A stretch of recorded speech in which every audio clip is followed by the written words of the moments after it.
মঞ্চে পেয়ে গেছি। আজকে যার জন্য আমরা এতক্ষণ অপেক্ষা করেছিলাম, আমাদের ভারতীয় জনতা পার্টির সর্বভারতীয় সভাপতি সম্মানিত শ্রী জেপি নাড্ডা মহোদয়কে আমরা মঞ্চে পেয়েছি। আমাদের রাজ্যের সম্মানিত মুখ্যমন্ত্রী প্রফেসর ডাক্তার মানিক সাহা আমরা মঞ্চে পেয়েছি।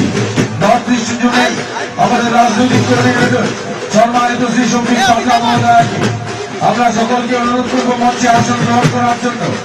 এবং আমাদের আজকের যিনি প্রধান অতিথি সম্মানিত সভাপতি শ্রী জেপি নাড্ডা মহোদয়কে বরণ করে নেওয়ার জন্য মহিলা মোর্চার সমস্ত প্রতিনিধিদের অনুরোধ করছি। জেপি নাড্ডা মহোদয়কে আজকের এই 42 অল্পপুর বিধানসভা নির্বাচন কেন্দ্রের সম্মানিত বিধায়ক রঞ্জিত দাস এবং 41 অল্পপুর নির্বাচনিক অম্পিনগর কেন্দ্রের মনোনীত প্রার্থী পাতালকন্যা মহোদয়া আমাদের ঐতিহ্য দিয়ে এবং আমাদের তরফ থেকে সমাজগত মন্তব্য তুলে দেওয়ার জন্য অনুরোধ করছি। আমাদের আজকের এই নির্বাচনী মঞ্চের যিনি প্রধান অতিথি এবং এই রাজ্যের মুখ্যমন্ত্রী এবং নর্থ ইস্ট কোঅর্ডিনেটর যথাক্রমে সভাপতি জেপি নাড্ডা মহোদয় এবং মুখ্যমন্ত্রী মানিক সাহা মহোদয়, কোঅর্ডিনেটর সম্বিত পাত্রা মহোদয়, ওনাদেরকে বরণ করে নিচ্ছেন আমাদের মহিলা মোর্চার প্রতিনিধিরা। অম্পিনগর বিধানসভা নির্বাচন কেন্দ্রের মনোনীত প্রার্থী পাতালকন্যা জমাতিয়া ঐতিহ্য দিয়ে বরণ করে নিচ্ছেন আমাদের আজকের প্রধান অতিথিকে। এই এলাকার আদরণীয় বিধায়ক রঞ্জিত দাস মহোদয় এলাকার পক্ষ থেকে উপহার তুলে দিচ্ছেন, স্মারক তুলে দিচ্ছেন আজকের এই অনুষ্ঠানের প্রধান অতিথি জেপি নাড্ডার হাতে।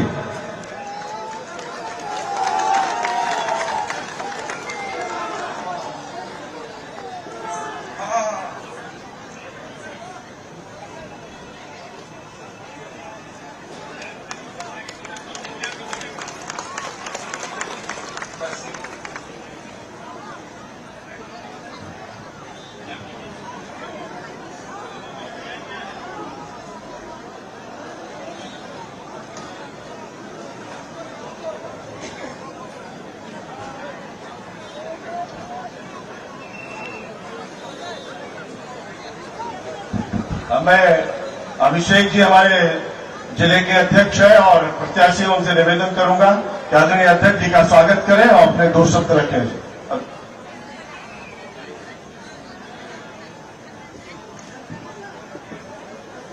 नमस्कार, वंदे मातरम, भारत माता की जय।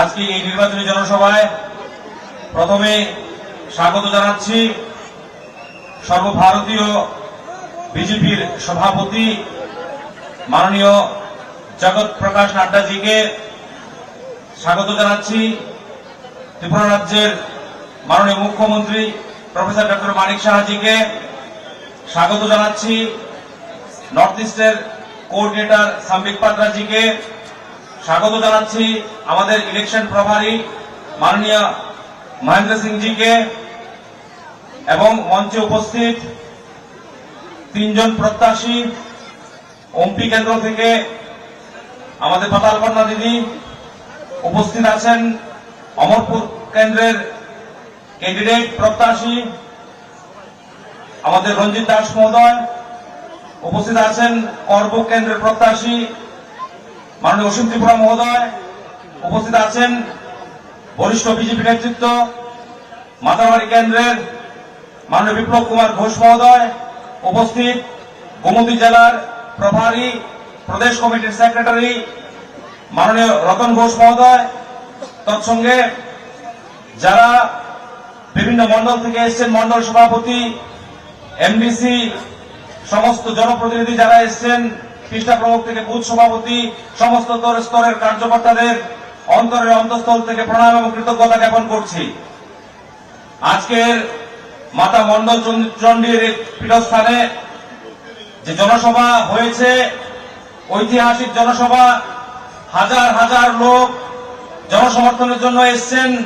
এতে প্রমাণ করে ভারতীয় জনতা পার্টির সরকার প্রতিষ্ঠা হওয়া মাত্র সময়ের অপেক্ষা। আগামী 16 তারিখে আমাদের নির্বাচন হবে। এই নির্বাচনে ভারতীয় জনতা পার্টির প্রত্যেকটা প্রার্থী বিপুল ভোটে জয়ী হবে। আমরা যখন জনসম্পর্কে যাচ্ছি, মানুষের উচ্ছ্বাস উদ্দীপনা দেখে মনে হচ্ছে যে ভারতীয় জনতা পার্টির সরকার যে কাজ করেছে তার রিফ্লেকশন সাধারণ মানুষের মধ্যে দেখা যাচ্ছে। তাতে কোনো সন্দেহ নেই, প্রতিটি সিট আমরা বিপুল ভোটে জিতবো। আমার একটাই আবেদন থাকবে আজকের এই নির্বাচনী সভা থেকে, আমাদের কাছে সময় কম, প্রত্যাশীরা প্রত্যেকটা বাড়িতে যেতে পারবে না। এখানে যারা এসছেন প্রত্যেকে আপনারা ক্যান্ডিডেটের পক্ষে হয়ে প্রতিটা বাড়ি বাড়ি যাবেন, প্রচার করবেন। ভারতীয় জনতা পার্টির বিভিন্ন কার্যকলাপ বিগত 5 বছর যে সমস্ত কাজকর্মগুলো করেছে সেগুলো আপনারা বলবেন, এবং নীতিহীন জোট যে জোট হয়েছে, যে অশুভ জোট, তার বিরুদ্ধে আপনারা বলবেন। আমরা জানি যে থানসার কথা বলেছে, থানসার কথা বলে জনজাতি অংশের মানুষকে বিভ্রান্ত করার চেষ্টা করছে। আজকে আমি যে বিধানসভা থেকে আমার বাড়ি, সেই বিধানসভা এসসি সিট, সেই বিধানসভা থেকে তীব্রামতার ক্যান্ডিডেট হয়েছে ক্ষীরমোহন দাস। তাহলে থানসার কথা বলে, জনজাতিদের কথা বলে এখন বিভিন্ন সিটে কি করে আপনারা থানসার বাইরে কথা বলছেন? আপনারা বিচারিতা, আপনারা জনজাতির শত্রু, জনজাতির উন্নয়ন চান না, এই নির্বাচন তা প্রমাণ করেছে। তাই তীব্রামতা এবং অশুভ জোটকে একটি ভোটও দেবেন না। ভারতীয় জনতা পার্টির প্রত্যেকটা ক্যান্ডিডেটকে পদ্মচিহ্নে ভোট দিয়ে বিপুল ভোটে জয়যুক্ত করবেন, এই আশা রেখে আমার সংক্ষিপ্ত আলোচনা এখানে রাখছি। জয় হিন্দ, বন্দে মাতরম, ভারত মাতা কি জয়, মোদী জেলা জিন্দাবাদ। ধন্যবাদ আমাদের বাগবাড়ি কেন্দ্রের মনোনীত প্রার্থী অভিষেক দেবলাল মহোদয়। আমরা ভাষণ শুনবো আমাদের এই রাজ্যের সম্মানিত মুখ্যমন্ত্রী ডক্টর মানিক সাহার কাছ থেকে। তার আগে আমাদের এই মঞ্চে নির্বাচনী সমাবেশে যিনি আজকে প্রধান অতিথির আসন অলঙ্কৃত করেছেন, সর্বভারতীয় সভাপতি ভারতীয় জনতা পার্টির পক্ষে, ওনার জন্য সবাই একসঙ্গে বলে উঠুন, ভারত মাতা কি, ভারত মাতা কি। জেপি নাড্ডা তোমায় জানায় স্বাগতম, জেপি নাড্ডা তোমায় জানায় স্বাগতম, জেপি নাড্ডা তোমায় জানায় স্বাগতম। সবাইকে নমস্কার, খুরুমকা হাম্বাই। আজকের যে এখানে অমরপুরে আসন্ন বিধানসভা যে নির্বাচন, সেই নির্বাচনকে সামনে রেখে এখানে যে আজ বিশাল জনসমাবেশ, সেই জনসমাবেশে উপস্থিত আছেন আমাদের আদরণীয় সম্মানীয় সর্বভারতীয় ভারতীয় জনতা পার্টির সভাপতি শ্রী জেপি নাড্ডাজি। উপস্থিত আছেন আমাদের নর্থ ইস্টের কোঅর্ডিনেটর এবং ভারতীয় জনতা পার্টির national spokesperson Shri doctor Sambit Patraji. উপস্থিত আছেন আমাদের state election incharge doctor Mahendra Singhji. এখানে উপস্থিত আছেন মাতাবাড়ি কেন্দ্রের মাননীয় এমএলএ শ্রী বিপ্লব ঘোষ মহোদয়। উপস্থিত এই অমরপুর কেন্দ্রের আপনাদের সবার প্রিয় এমএলএ শ্রী রঞ্জিত দাস মহোদয়। উপস্থিত আছেন এইবার মাতাবাড়ি থেকে ভারতীয় জনতা পার্টির তরফ থেকে যাকে মনোনীত করা হয়েছে এই ইলেকশন লড়ার জন্য, এবং এই ডিস্ট্রিক্টের মাননীয় সভাপতি শ্রী অভিষেক দেবরায়।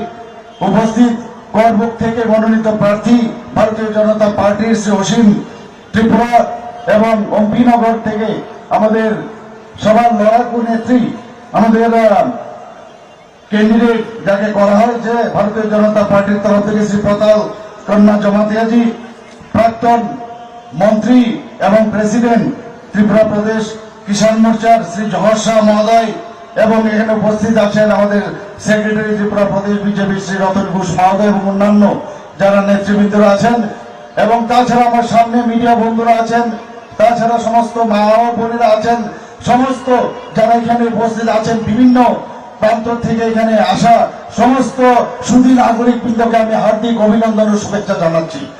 বন্ধুগণ, একটু আগে আমাদের অভিষেক বাবু বলেছেন শুধু সময়ের অপেক্ষা, 16 তারিখ ইলেকশন, 2 তারিখ আমাদের রেজাল্ট বেরোবে ফেব্রুয়ারি।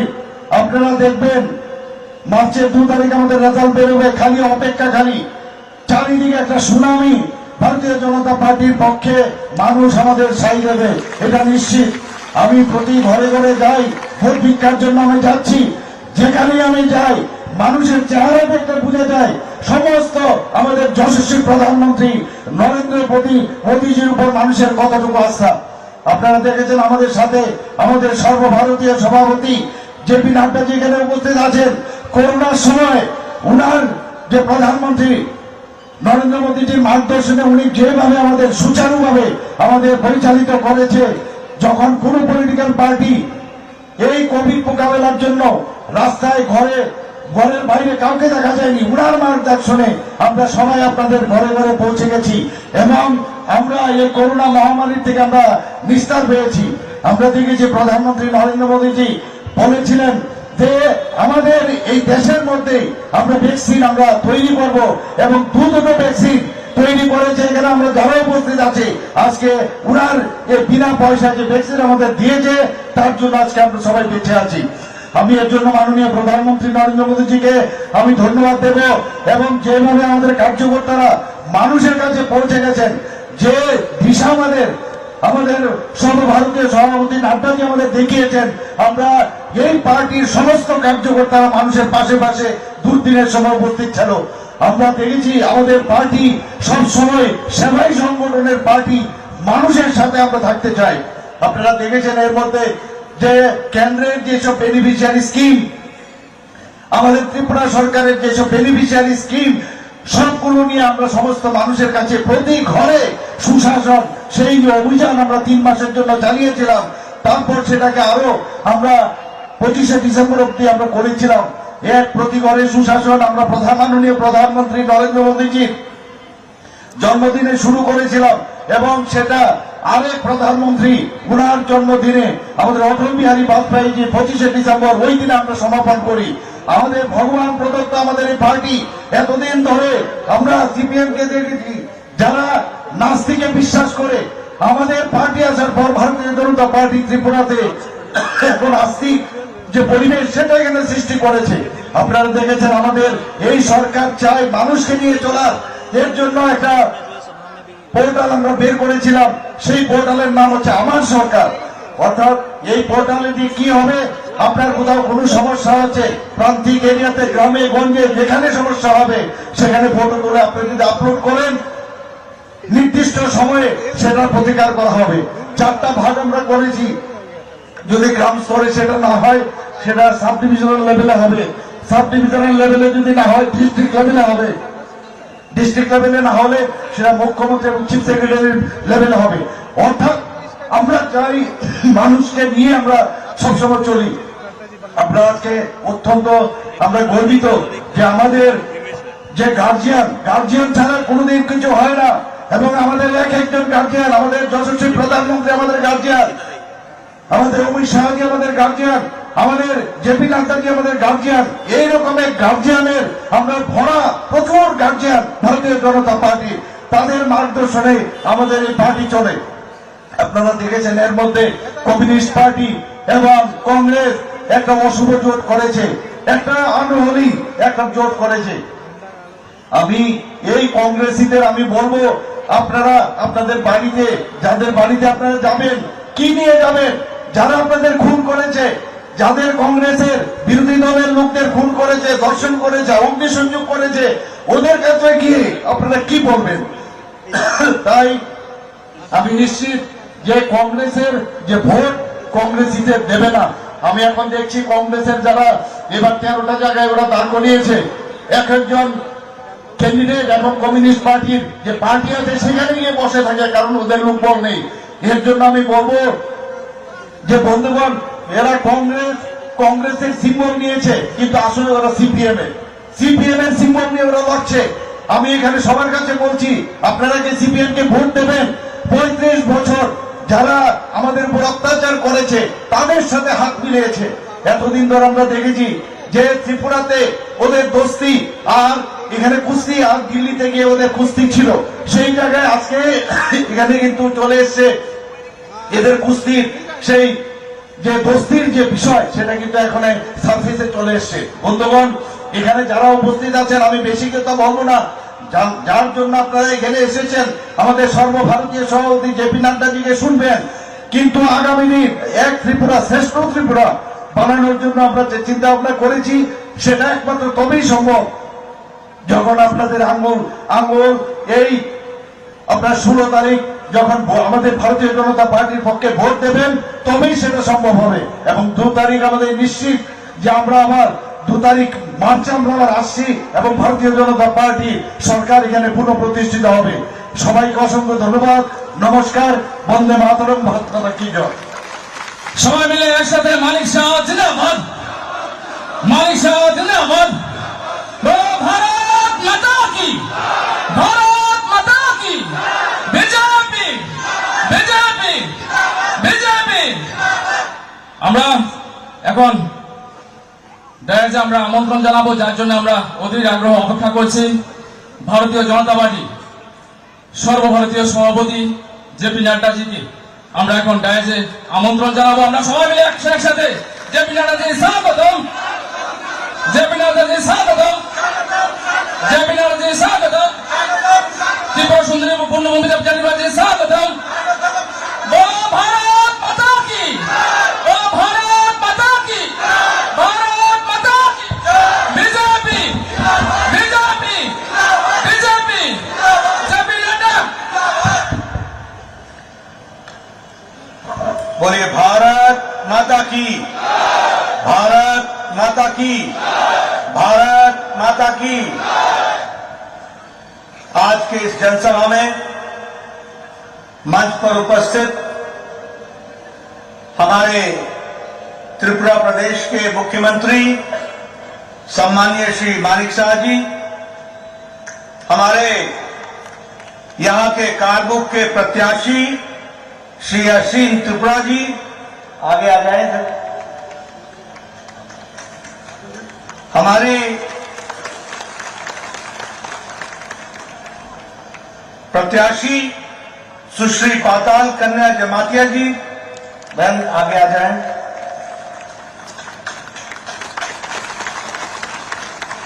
श्री रंजीत दास जी, प्रत्याशी एवं वर्तमान में विधायक।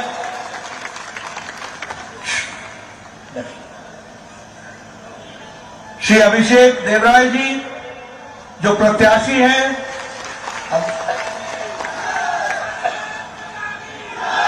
हमारे नॉर्थ ईस्ट के कोऑर्डिनेटर और राष्ट्रीय प्रवक्ता श्री संबित पात्रा जी,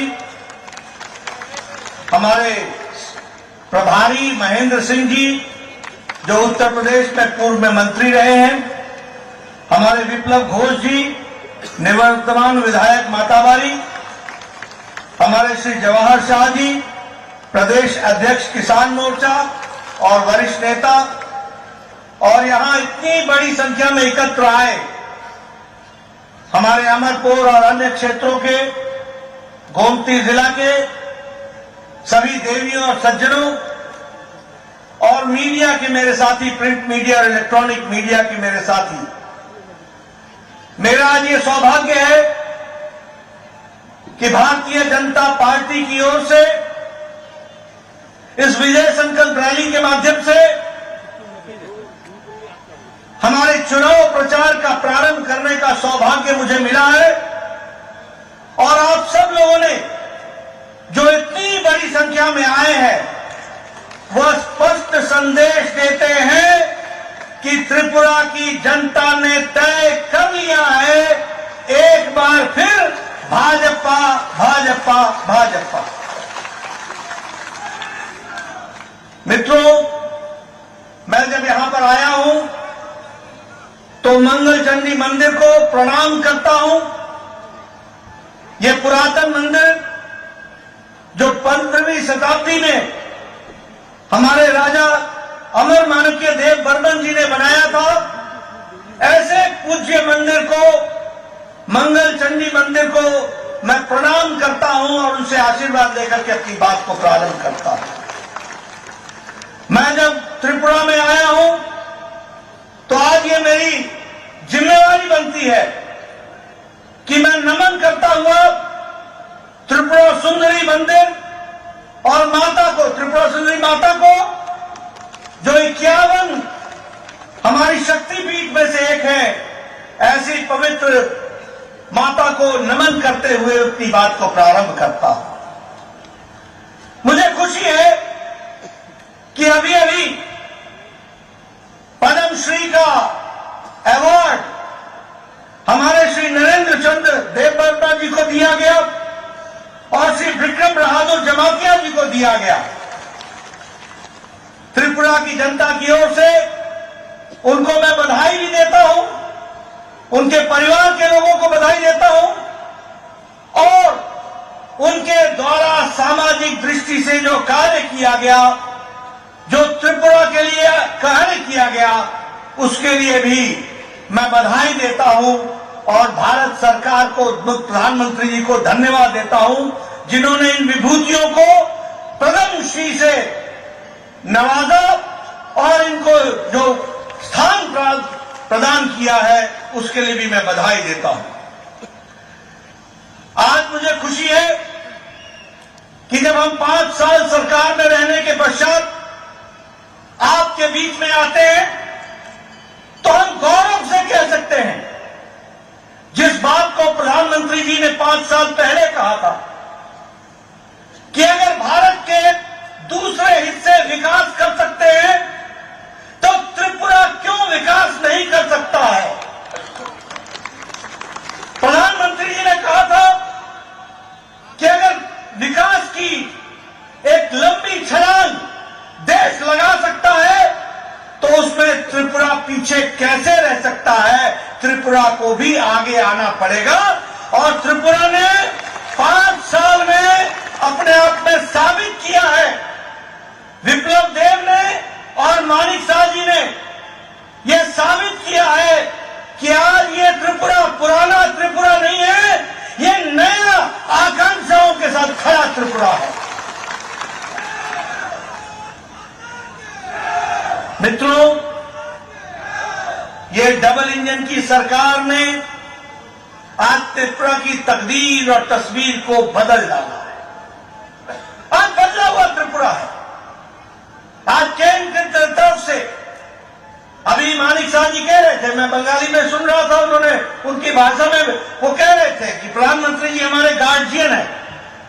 सही कहा है इन्होंने, प्रधानमंत्री जी गार्जियन भी है और उनको नॉर्थ ईस्ट की, त्रिपुरा की विशेष चिंता है और इसलिए उन्होंने विशेष रूप से इसको आशीर्वाद दिया है। आज जो आप लोगों का सपोर्ट मिल रहा है इस विजय संकल्प रैली के माध्यम से, वह स्पष्ट संदेश दे रहा है कि त्रिपुरा भारतीय जनता पार्टी के नेतृत्व में आगे बढ़ चला है। अब रुकने वाला नहीं है, बढ़ता ही रहेगा, आगे ही बढ़ेगा। इसके लिए मैं विशेष रूप से आपको धन्यवाद देना चाहता हूं। अभी 2 दिन पहले, 2 दिन नहीं, हमारे 1 तारीख को हमारी वित्त मंत्री निर्मला सीतारमण जी ने आपके सामने देश को बजट उसको हम लोगों के सामने रखा। हमें खुशी है कि यह अमृतकाल का पहला बजट है। ये आकांक्षाओं से भरा हुआ बजट है। ये भारत को की नींव को मजबूती प्रदान करने वाला बजट है। ये आम आदमी की चिंता करने वाला बजट है। ये महिलाओं को शक्ति देने वाला बजट है। ये युवाओं की आकांक्षाओं को उड़ान देने की ताकत रखने वाला बजट है और यह विकसित भारत की ओर ले जाने वाला बजट है। इसलिए यह बजट त्रिपुरा के लिए भी आकांक्षाओं से भरा हुआ है, यह मैं जरूर कहना चाहता हूं। आज मुझे खुशी है कि इस बजट में 79,000 करोड़ रुपए सिर्फ प्रधानमंत्री आवास योजना के तहत रखे गए हैं। यह छोटी घटना नहीं है। 79,000 करोड़ रुपए का मतलब है कि आम गरीब व्यक्ति अब कच्चे मकान में नहीं रहेगा, उसको पक्के मकान में रहने की व्यवस्था की गई है। अगर हम देखें तो लगभग 15,000 करोड़ रुपए जनजातीय समूह के लिए खर्च होने वाला है। 15,000 करोड़ रुपए हमारे कमजोर जनजाति भाइयों के लिए खर्च होने वाला है। अगर हम देखें आदिवासी बच्चों के पढ़ाई के लिए 38,800 टीचरों की नियुक्ति की व्यवस्था है। किसी ने सुध नहीं ली कि हमारा आदिवासी गरीब बच्चा कैसे पढ़ेगा, कैसे उसकी व्यवस्था की जाएगी। लेकिन इस बजट में सिर्फ आदिवासी बच्चों की पढ़ाई के लिए 38,800 टीचर बहाल किए जाएंगे, इसकी व्यवस्था की गई है। महिलाओं के सम्मान की मैं बात कर रहा था। यह महिला सम्मान बचत पत्र, इसके माध्यम से महिलाओं का सशक्तिकरण करने का भी प्रयास होगा। डिजिटल लाइब्रेरी के माध्यम से युवाओं को पढ़ने का अवसर मिलेगा और फिजिकल लाइब्रेरी के माध्यम से पंचायत स्तर तक और म्युनिसिपैलिटी स्तर तक भी व्यवस्था की जाएगी, ताकि कोई बच्चा जिसकी आकांक्षा पढ़ने की रही है उसको हम उड़ान दे सके, उसको हम आगे बढ़ा सके, इस तरीके की व्यवस्था की गई है। हमारे किसान भाइयों के लिए एग्रीकल्चरल क्रेडिट कार्ड की सब को भी मात्रा बढ़ा दी गई है। 18 लाख करोड़ से बढ़ा करके 20 लाख करोड़ कर दिया गया है। 11% का बढ़ोतरी की गई है, यह भी हमको ध्यान रखना चाहिए। अब याद कीजिए, आज से 9 साल पहले भारत कैसा था? घुटनों पर टेकने वाला भारत था, फैसला नहीं लेने वाला भारत था, पॉलिसी पैरालिसिस से गुजर रहा था, भ्रष्टाचारी देशों में से इसका नाम शामिल था, आए दिन भ्रष्टाचार हुआ करते थे। लेकिन प्रधानमंत्री मोदी जी के नेतृत्व में पिछले 9 साल में भारत आकांक्षाओं का भारत बन गया, छलांग लगाने वाला भारत बन गया, विकास की नई झड़ी लगाने वाला भारत बन गया और भारत दुनिया में अपने आप को स्थापित करता हुआ मजबूत राष्ट्र के रूप में खड़ा दिखता भारत दिख गया। यह हमको समझना चाहिए और इसीलिए मोदी जी के नेतृत्व में प्रोएक्टिव, प्रो रिस्पॉन्सिव और प्रो रिस्पॉन्सिबल गवर्नमेंट का काम भारत सरकार ने किया है। मैं यहां देख रहा हूं, आप लोग बैठे, अभी तक अमेरिका में कोरोना का टीकाकरण सिर्फ 76% हुआ है। यूरोप में कोरोना का टीकाकरण सिर्फ 67% हुआ है। लेकिन यहां आप सब लोग बिना मास्क के बैठे हैं और नजदीक बैठे हैं और बिना मास्क के बैठे हैं। इसलिए बैठे हैं क्योंकि 130 करोड़ के देश को 220 करोड़ डबल डोज लगा करके प्रधानमंत्री मोदी जी ने सुरक्षा कवच आपको दिया है। यह है प्रोएक्टिव सरकार, यह है वो सरकार जो 9 महीने में एक नहीं 2 भारत में बनी हुई वैक्सीन तैयार करती है और एक भारतीयों को 100% वैक्सीनेशन करने का काम, दुनिया का सबसे बड़ा वैक्सीनेशन प्रोग्राम, टीकाकरण प्रोग्राम किया गया। जब हम प्रोएक्टिव सरकार बोलते हैं तो यूक्रेन में लड़ाई हुई, युद्ध हुआ, हमारे 32,000 बच्चे पढ़ने के लिए गए हुए थे। 32,000। कोई देश ने यह पहल नहीं की कि अपने बच्चों को वापस लाया जाए, लेकिन प्रधानमंत्री मोदी जी ने एक तरफ पुतिन से बात की, एक समय में ज़ेलेंस्की से बात की, युद्ध को रुकवाया और 32,000 बच्चों को सुरक्षित भारत पहुंचाया। इस तरीके की व्यवस्था की। इसलिए मित्रों, आज ये प्रोएक्टिव सरकार है, लोगों के प्रति समर्पित सरकार है और मुझे खुशी है।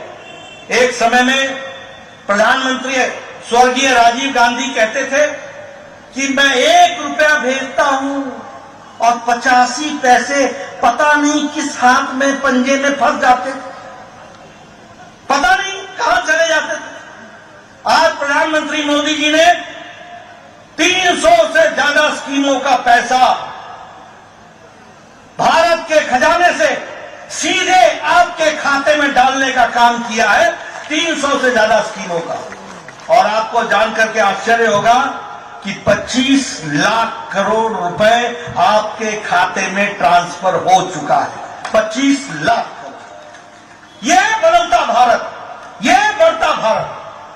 आज मैं यहां पर आया हूं, आप लोगों को अंग्रेजों का जमाना याद होगा, 200 साल हमारे ऊपर राज किया, लेकिन आपको जानकर आज खुशी होगी कि मोदी जी के नेतृत्व में जो भारत 10वें नंबर की अर्थव्यवस्था थी, वह अब ब्रिटानिया को, ब्रिटिश को, अंग्रेजों को पछाड़कर 5वें नंबर की अर्थव्यवस्था बन गई है। यह भी हमको याद रखना चाहिए।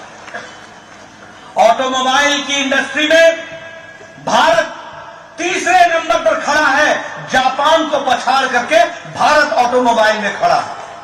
आपने सुना होगा, अगर गाड़ियों की बात होती थी तो जापानी गाड़ी की बात होती थी, टैक्सन टोयोटा की बात होती थी। आज भारत में गाड़ियां बनने में जापान को पछाड़ करके हम तीसरे नंबर पे खड़े हुए हैं और हमारे आगे चाइना और अमेरिका है, बाकी उसके बाद भारत खड़ा। अगर मैं बात करूं स्टील में, इस्पात में, तो भारत चौथे नंबर से छलांग लगा करके दूसरे नंबर पर खड़ा हो गया। अगर हम बात करें दवाइयों में, तो गरीब की फार्मेसी भारत बन गई है दुनिया के लिए सबसे कारगर दवाई और सबसे सस्ती दवाई भारत दुनिया को दे रहा है। यह परिस्थिति आकर के खड़ी हुई है। इसलिए मित्रों, विकास की दृष्टि से एक नया आयाम लिखने का काम हुआ है। हमारे गांव के लोग यहां बैठे हैं, मैं आज आ रहा था, मैं देख रहा था कि गांव कितने दूर दराज के इलाके में है, लेकिन आपको जानकर खुशी होगी कि 2014 में प्रधानमंत्री ग्रामीण सड़क 3,81,000 किलोमीटर था और आज प्रधानमंत्री मोदी जी के नेतृत्व में 7 लाख किलोमीटर ग्रामीण सड़क बन गई है।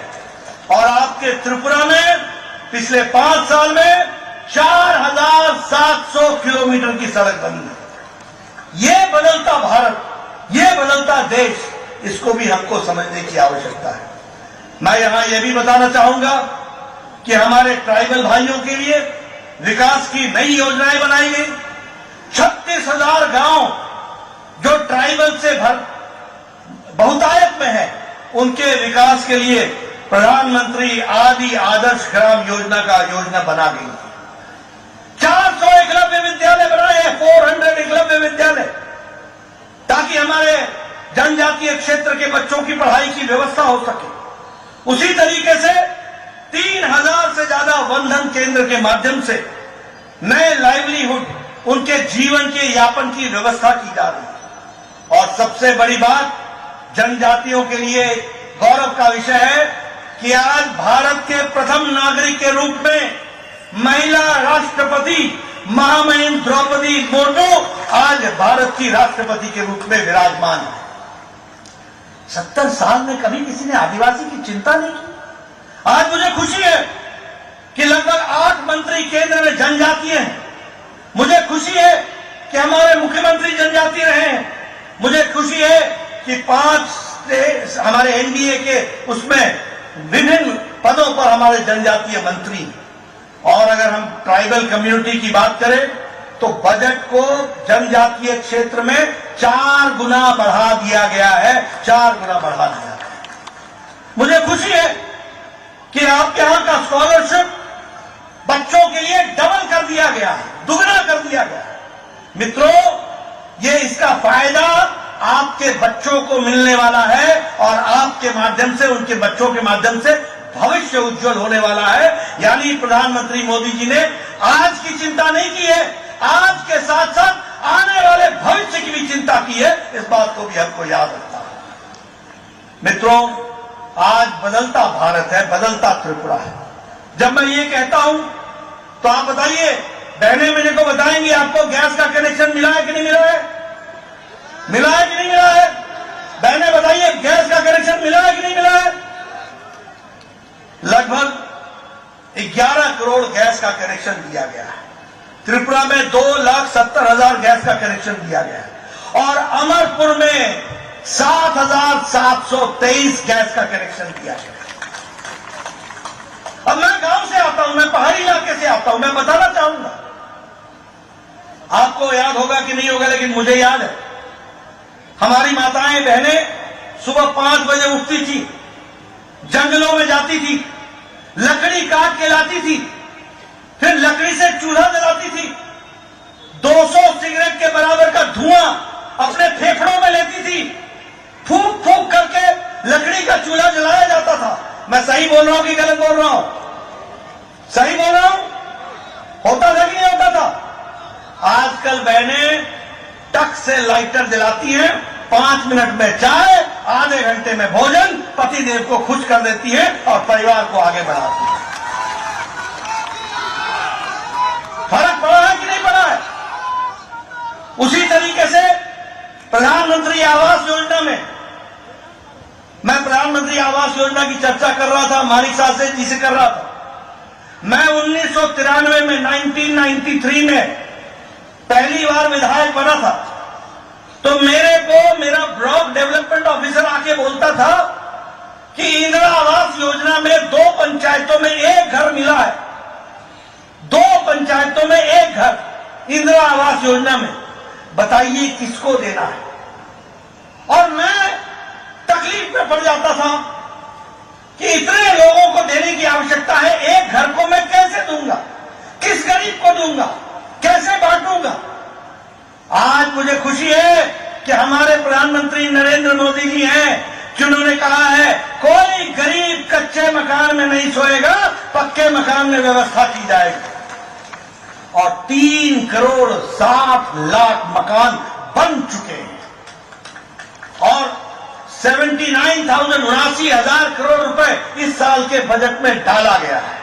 और आपको जानकर खुशी होगी कि मानिक शाह के नेतृत्व में 3,80,000 घर त्रिपुरा में बन चुके हैं और अमरपुर में 4,934 घर बन चुके हैं, पक्के मकान। ये परिवर्तन है। प्रधानमंत्री जल जीवन मिशन में हमारे 10 करोड़ घरों तक पानी पहुंचाने की व्यवस्था की जा रही है, जिसमें से 4,25,000 लोगों तक यहां पर त्रिपुरा में पहुंचाया जाएगा और जिसमें से 6,314 कनेक्शन अमरपुर में दिए गए हैं। ये भी हमको याद रखना चाहिए। मित्रों, मैं आपका रिकॉर्ड लेकर के आया हूं, मैं आपको बताने आया हूं, मैं अपना रिपोर्ट कार्ड लेके आया हूं।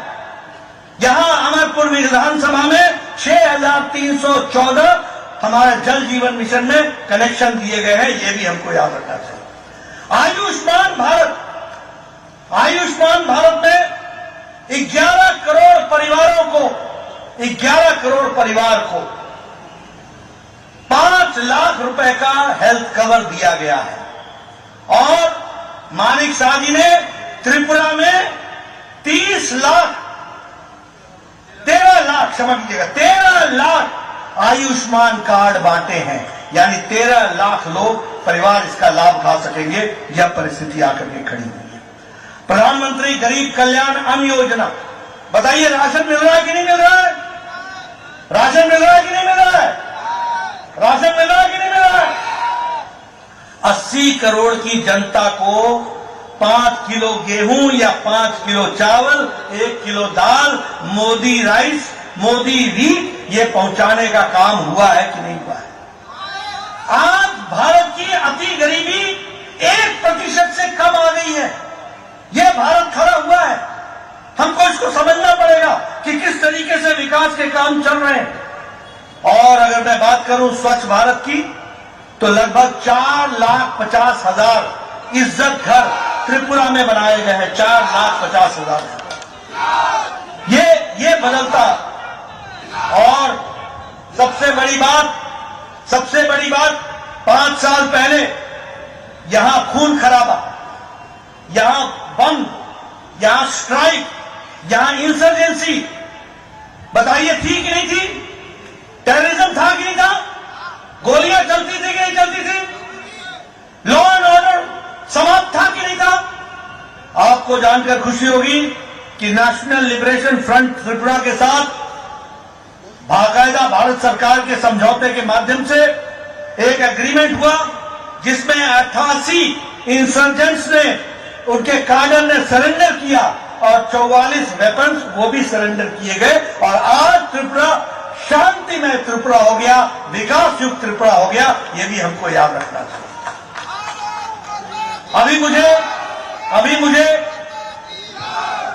अभी मुझे ब्रू रियांग के साथी मिले थे, उन्होंने मुझे पटका पहनाया। ब्रू रियांग का 37 साल से झगड़ा चल रहा, उनको बसाने का काम, और लगभग 37,000 लोगों को फिर से बसाया गया, और भारत सरकार ने अपनी ओर से 600 करोड़ रुपए खर्च करके उनके निर्वासन का काम किया गया, उनको बसाने का काम किया गया। ये भी हमको ध्यान रखना। मित्रों, हम अब त्रिपुरा के लिए शांति लेके आए हैं, हम त्रिपुरा के लिए नई ऊर्जा लेकर के आए हैं, हम त्रिपुरा के लिए टूरिज्म के माध्यम से, पर्यटन के माध्यम से विकास की नई आकांक्षाओं को लेके आए हैं, हम 5G कनेक्टिविटी को लेके आए हैं, हम कल्चर को आगे बढ़ाने के लिए आए हैं, हम यहाँ पर प्राकृतिक खेती हो इसको बढ़ाने के लिए आए हैं, हम खेल को बढ़ावा देने के लिए आए हैं, और हम त्रिपुरा की ताकत का पूरा उपयोग हो सके इस संकल्प के साथ आगे बढ़ने के लिए आए हैं। और इसमें आपका हमको साथ चाहिए। आज मुझे खुशी है कि अगरतला अखौरा रेल लिंक या व्यापार के नए ट्रेन को, नई संभावनाओं को आगे बढ़ाता है, और इसलिए इसके माध्यम से भी बहुत कुछ आगे बढ़ने वाला है, उसको भी हमको ध्यान में रखना चाहिए। मैं ये भी कहना चाहूंगा कि अभी प्रधानमंत्री जी आए थे, और प्रधानमंत्री जी ने अभी लगभग 4,350 करोड़ का शिलान्यास किया है, त्रिपुरा के नए विकास की संभावनाओं को रखा है। उसी तरीके से राष्ट्रपति द्रौपदी मुर्मू ने आकर के यहाँ महाराजा वीरेंद्र किशोर मानकीय म्यूजियम और कल्चरल सेंटर का भी शिलान्यास किया है। त्रिपुरा में नेशनल लॉ यूनिवर्सिटी खुलने के लिए नरसिंहगढ़ में उसका भी शिलान्यास किया है, और अगरतला में IIIT ये बने, इसका भी IIIT बने, इसकी भी शिलान्यास किया है। मैं ये सारी बातें आपको इसलिए बता रहा हूं कि जिन लोगों ने कभी भी त्रिपुरा की चिंता नहीं की, उनको आज आपको मुंह तोड़ जवाब देने का मौका आया है, और ये मौका आया है कि भारतीय जनता पार्टी को आप आशीर्वाद दें। और इसीलिए विकास के दृष्टि से त्रिपुरा की सरकार ने बहुत बड़ा काम किया। सोशल पेंशन बढ़ाई, हमारे 1,000 पेंशन से 2,000 कर दी, 33% रिजर्वेशन महिलाओं को दे दिया, विकास के नए आयाम लिखे गए, लॉ एंड ऑर्डर को कंट्रोल किया गया, और लगभग 1,20,000 हमारे वनवासी भाई जो वनों में रहते थे, उनको पटा देकर उनकी जमीन का हक दिलाने का काम त्रिपुरा की सरकार ने किया। ये भी हमको याद रखना चाहिए। मैं आपका ज्यादा समय नहीं लेना चाहता हूं, आप बहुत देर से आए हुए, लेकिन मैं आपको बताना चाहता हूं सबसे पहली बात कि जो हमारे विरुद्ध में लड़ रहे हैं ये कौन लोग हैं? ये गठबंधन काहे का गठबंधन है? ये गठबंधन उनके अस्तित्व को बचाने का गठबंधन है।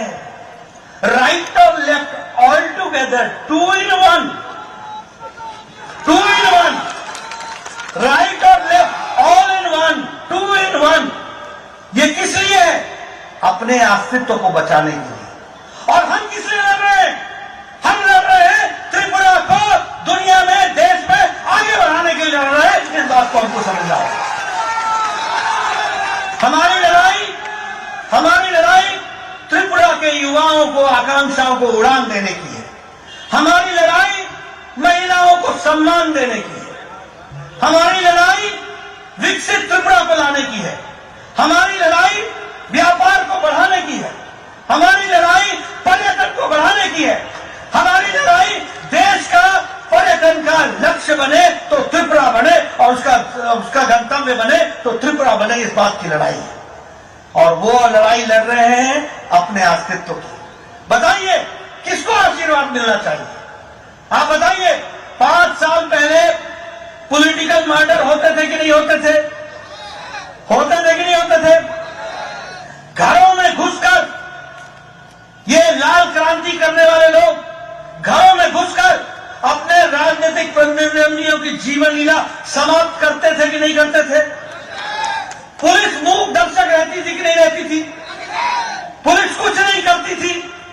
आज ये गौरव के साथ कह सकते हैं कि हमारे भारतीय जनता पार्टी का कार्यकर्ता सुरक्षित है, लेकिन हमारे विरोधी कार्यकर्ता भी, हमारे पार्टी के विरोधी कार्यकर्ताओं को भी प्रजातंत्र में आजादी है, उनकी रक्षा करना भी हमारा काम है और हमने करके दिया। यह है बदलता त्रिपुरा। आप बताइए कांग्रेस के जमाने में भ्रष्टाचार होता था कि नहीं? आप बताइए कम्युनिस्टों के जमाने में भ्रष्टाचार होता था कि नहीं?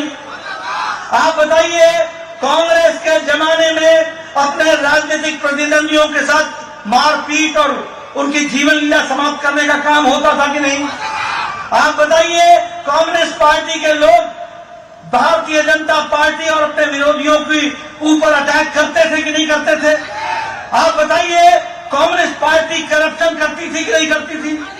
आप बताइए कांग्रेस पार्टी कमीशन लेती थी कि नहीं लेती थी? आप बताइए कांग्रेस पार्टी हमारे राशन में से भी चोरी करती थी कि नहीं करती थी? आप बताइए कांग्रेस पार्टी के लोग कमीशन लेते थे कि नहीं लेते थे? आज ये दोनों मिल गए हैं, दोनों। किस लिए? इसलिए क्योंकि भारतीय जनता पार्टी के विप्लव देव और मानिक शाह ने त्रिपुरा की जनता को त्रिपुरा का हक दिलाया है, ईमानदारी लाई है, बेईमानी समाप्त की है, ईमानदार सरकार स्थापित की है और गरीबों का हक मिला है। आप इस हक को बरकरार रखना चाहते हैं कि नहीं रखना चाहते हैं? आप इस हक को बरकरार रखना चाहते हैं कि नहीं चाहते हैं? आप वो लाल गुंडाशाही को बंद करना चाहते हैं कि नहीं चाहते हैं? आप भ्रष्टाचारियों को का काम समाप्त करना चाहते हैं कि नहीं करना चाहते हैं? अगर आप चाहते हैं तो इस चुनाव में अपनी इस उंगली से कमल का बटन दबाना, इनको काम देना और उनको आराम देना, इनको काम में लगाना, उनको घर बैठाना, ये आपका काम होगा और आप इस काम को करेंगे, मुझे पूरा विश्वास है। करेंगे ना? करेंगे? करेंगे? इधर से आवाज आ जाए, करेंगे? बोलिए भारत माता की, भारत माता की, भारत माता की। बहुत बहुत धन्यवाद। আমরা অসংখ্য ধন্যবাদ জ্ঞাপন করছি কেন্দ্রীয় সভাপতি শ্রদ্ধেয় জেপি নাড্ডা মহোদয়কে। আমরা সবাই মিলে জেপি নাড্ডা জিন্দাবাদ, জেপি নাড্ডা জিন্দাবাদ, জেপি নাড্ডা জিন্দাবাদ, জেপি নাড্ডা জিন্দাবাদ, নরেন্দ্র মোদী জিন্দাবাদ, নরেন্দ্র মোদী জিন্দাবাদ, জেপি নাড্ডা জিন্দাবাদ। ও ভারত মাতা কি, भारत माता की, बीजेपी, बीजेपी।